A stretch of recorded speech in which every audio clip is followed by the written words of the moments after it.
चाळीसगाव इथल्या 7 वर्षीय अल्पवयीन आदिवासी बालिकेवर तोंड दाबून विनयभंग केल्याप्रकरणी बालिकेच्या आजीच्या फिर्यादीवरून चाळीसगाव पोलीस स्टेशनला आरोपी विठ्ठल उत्तम जगताप याच्यावर पोस्को व अॅट्रॉसिटी कायद्याअंतर्गत गुन्हा दाखल करण्यात आला आहे। घराच्या शेजारी राहणारी 7 वर्षीय बालिका कोल्ड्रिंक घेण्यासाठी जात असताना आरोपी विठ्ठल उत्तम जगताप राहणार चाळीसगाव याने तिचं तोंड दाबून तिला उचलून नेऊन त्या भागात असलेल्या संडासाजवळ तिच्यावर विनयभंग करत तिला लज्जा उत्पन्न होईल असं कृत्य केलं।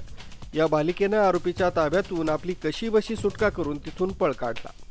तसंच सदर घटना रडत रडत आपल्या आजीला सांगितली।